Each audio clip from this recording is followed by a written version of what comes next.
سمعت عن الفنان اللي وقع في ايده كتاب سحر حقيقي؟ فيمكن اللي بيطلع لك ده هو حارس الكتاب. اجي اعمل كده ما لاقوش. لفت نظري فيها كتاب وانا في زياره عنده، لانه كتاب برضو خاص بالسحر. الكتاب ده ما هوش عربي، ده هو ترجم للعربيه من مئات السنين يعني، ودي النسخه الاصليه يعني. فقلت له طب ما تنسخش منها يعني؟ قال لي اتنسخ بس اتمنعت، اتصدمت. حصل حاجه كانت غريبه شويه يعني. من ساعه ما جالي الكتاب ده ابتدى يظهر حد، شخص. ثانية واحدة. يظهر حد. شخص طبيعي؟ لا مش طبيعي.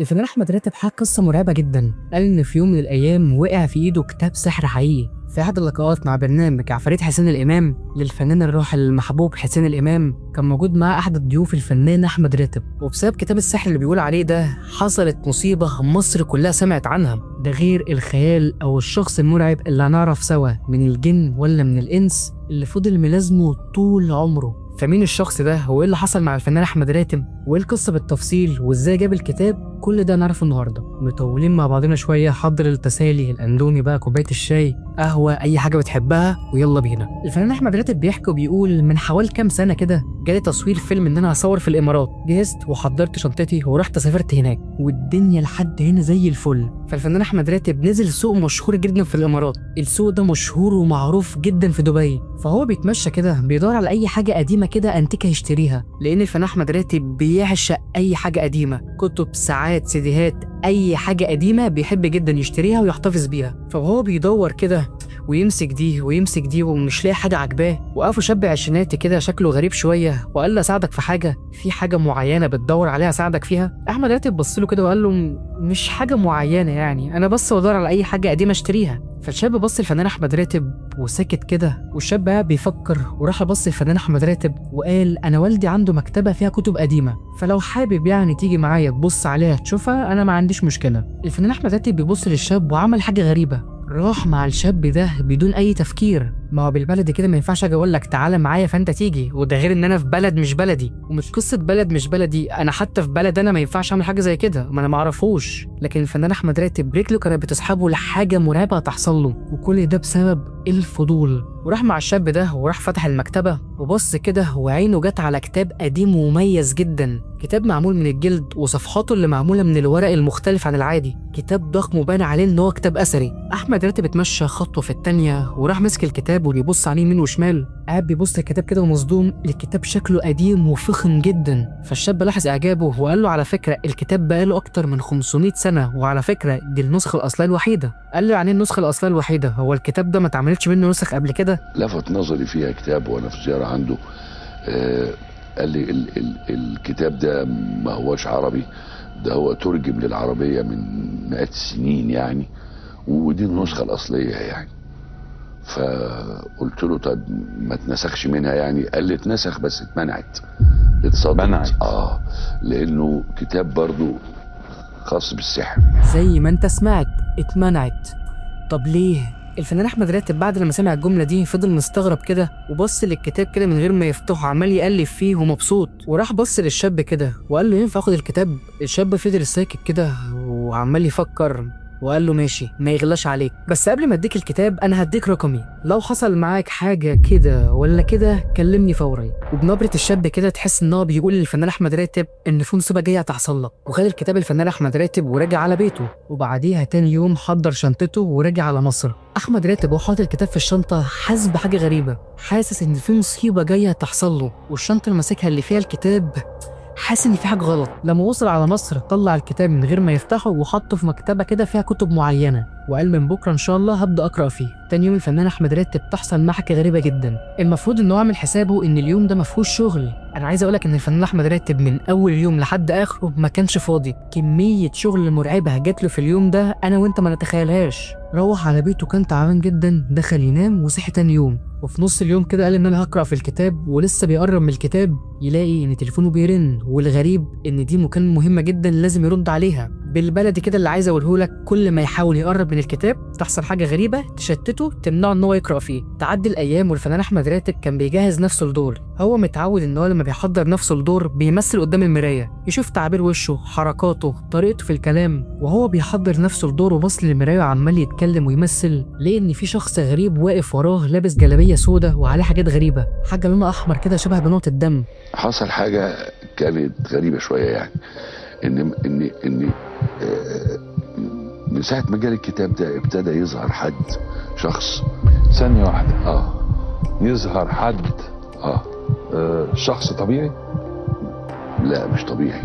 الفنان احمد راتب فضل مبرق كده وراح بص وراها، ملقاش اي حد.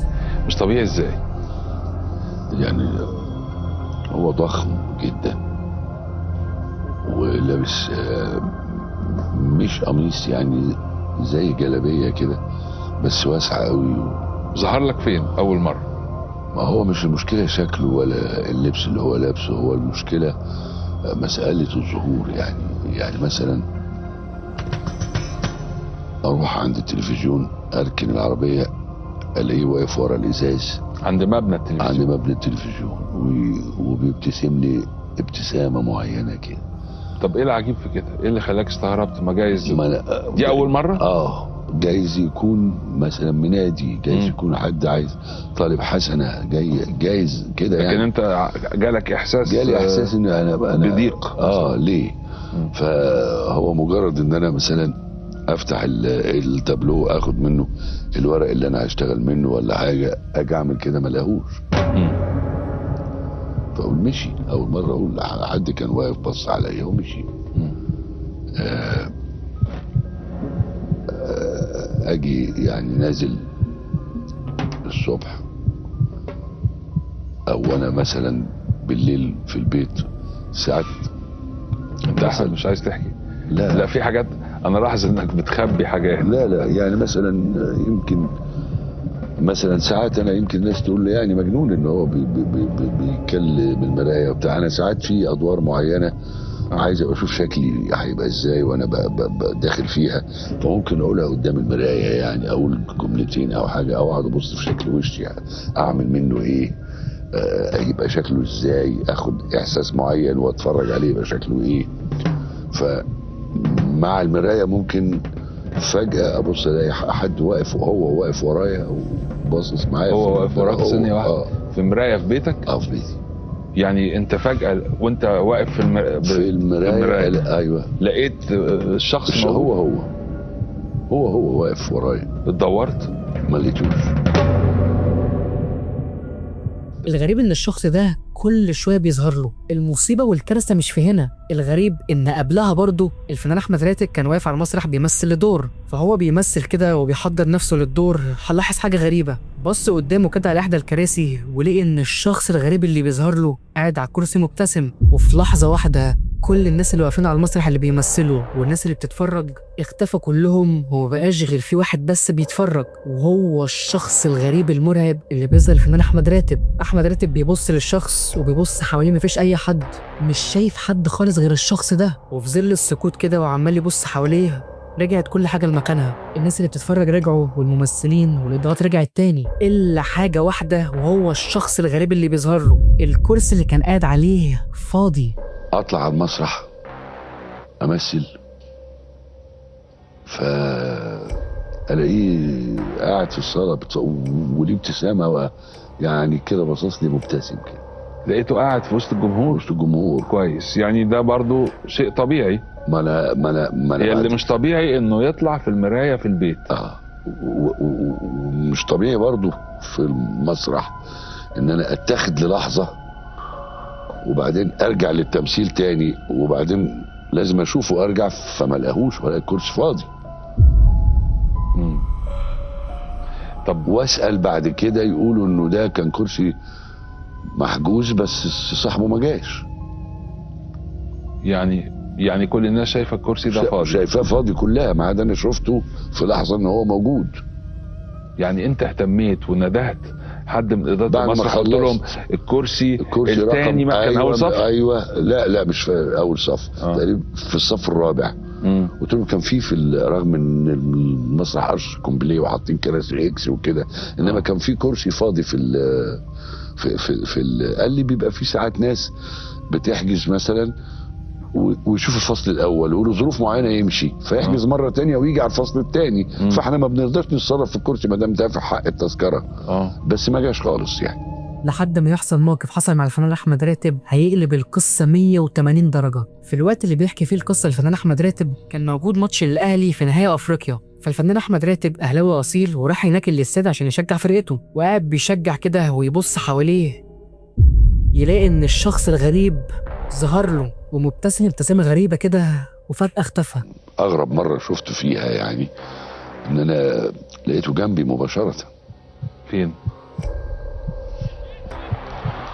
في ماتش كوره كان بين الاهلي ونادي افريقي كان في النهائي، ففي من الجاليه الافريقيه ناس وكده وبتاع، وفي الشوط الثاني ابتدى يعني بيبقى ليهم جنب قاعدين فيه مشجعين الاهلي وجنب قاعدين فيه مشجعين البلد الثانيه، وبتبقى جاليه يعني ضعيفه ما هماش يعني كتير قوي يعني. بعد شويه بقى بيقوموا الناس في الاستراحه وبتاع بين الشوطين وبعدين بيختلطوا ببعض يعني. ففي الشوط الثاني اتلعبت لعبه حلوه كانت هتدخل الجول، فدايما انت تحب تشارك اللي حواليك يعني تيجي تقول له مثلا يا لو كان دخلت دي، فانا ببص اقول للشخص اللي هكلمه لقيته هو كان قاعد بيشجع معاك؟ لا لا لا لا لا، باصص لي بنفس الابتسامه ونفس ده، ما قالكش ولا كلمه ولا حاجه، ما بيتكلمش خالص؟ لا خالص. خالص. فانا يعني لوهله دماغي لفت. طب انا عايز اسال سؤال، لبسه هو في كل المرات؟ لا كان بقى المره دي نفس الملامح ونفس الشكل هو بالملي، لكن بشرته سمراء يعني تجسد في شكل افريقي من اللي بيشجعه. هنا ده بقى يعني يبتدي يقلق الواحد. لا انا قلقان من اول نظره. يعني من اول بصه. طب ما سالتوش ليه انت عايز مني ايه؟ ما انا ما بيديكش فرصه. يعني في لمح البصر ما تلاقيهوش هو، تلاقي شخص تاني اللي قاعد. يعني شخص تاني عادي خالص، يعني مش هو خالص. طب ما فكرتش ان ده حاجه داخليه من جواك؟ يعني برضه فكرت، بس يعني تكرار نفس الشخص ومفيش تاريخ عندي لحد بالمنظر ده مثلا كان ليه اثر في طفولتي او كده، لا مفيش. نيجي بقى للكارثه والمصيبه اللي حصلت اللي مصر كلها سمعت عنها. الفنان احمد راتب كان عايز يتخلص من الكتاب، حاجات غريبه بتظهر له، مش عارف يركز مع نفسه ولا يركز في شغله ولا يركز اساسا، فقال ان هيودي الكتاب ده لمكتبه متخصصه للكتب. راح ودى الكتاب بالفعل وتحصل كارثه. بصوا انا عايزك انت تسمع منه هو. قال لي والده بيقول انه الكتاب ده ربما يكون له حارس عليه بيظهر يعني للشخص اللي بيمتلك النسخة الأصلية بتاعته، فيمكن اللي بيطلع لك ده هو حارس الكتاب. طب هو الحارس ده ما خوفش في حاجة؟ ما هو عمل حاجة؟ لا، وهو قال لي ده قال لي هو مفيش ضرر منه، انت اللي مضايقك. قلت له انا متضايق لان اعصابي ابتدت تبوظ. يعني شخص كل شويه تشوفه في اوقات غريبه ويظهر ويختفي وفي اماكن خاصه جدا، انا مش هقدر اعيش كده يعني، ما اقدرش اعيش كده يعني. قال لي طب خلاص هات الكتاب رجعه. قلت له لا انا خاف اركب بالطياره تقع، انا ما اعرفش ايه اللي انا ابتديت بقى ابتديت اتلخبط يعني. فقعدت شويه متلخبط كده وبعدين قلت طيب ما هو يعني ايه ارميه مع حد ياخده برضه هيبقى نفس الحكايه. طب يعني احرقه، ما اعرفش النار لو قربت منه ممكن الحارس بتاعه يجي ده اللي بيظهر لي ده ممكن تصدر عنه بقى افعال شريره يعني. ما هو بيبتسم لي كل مره، انما لما حاجه احرق الكتاب احتمال يعني هذا لي تفكيري انه ده مخطوط قديم وحاجه ممكن تفيد اهل العلم يعني. انا مش هدي لاي حد يسيء استغلاله، فقلت ممكن اديه لاهل علمي يعني ممكن فقررت اهدائه لدار الكتب المصريه، وبالفعل اهديته لدار الكتب. بس الغريب بقى انه دار الكتب في جناح منها حصل فيه حريقه بعد ما وديته باسبوع، وده اتنشر في الجرايد. الحريقه دي مشهوره في الجرايد. وقالوا حتى انه الحمد لله سيطروا عليها بسرعه، وان اللي اتحرق حاجات بسيطه ما هياش حاجات اثريه وما هياش. قالوا حتى ان المخطوطات الاسلاميه والقبطيه والحاجات دي كلها والرومانيه والبتاع ده كله سليم، وده مجرد كام كتاب. الكتاب اتحرق ضمنيا؟ ما انا بقى ابتديت اتابع، رحت اسال عليه،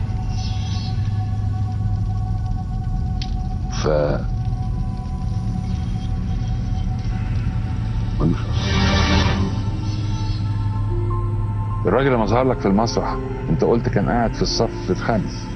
في الرابع. انت قلت الخامس؟ لا الرابع. يعني لو عملت ريوايند في الشريط لا هتلاقيه على الرابع. الراجل اول مره انت بتقول ما ظهر لك اول مره كنت في شارع سليمان باشا؟ لا كنت عند التلفزيون بركن عشان اطلع امثل في الاذاعه. كان ماتش الزمالك وفريق الافريقي؟ لا كان الاهلي مش قادر افتكر اسمه، سان داونز اظن. كام النتيجه؟ 3-1. كان ايوه سان داونز. 3-1 مش 2-1؟ لا 3-1. لك أن تتخيل الرعب، المكتبة كلها ولعت بسبب الكتاب. قصة مرعبة جدا، ولحد اللحظة دي على لسان الفنان أحمد راتب القصة دي مش مفهومة، ومستني رأيكم وتفسيركم في الكومنتات. استنوا الفيديو الجاي، كل سنة وانتم طيبين، وبس كده.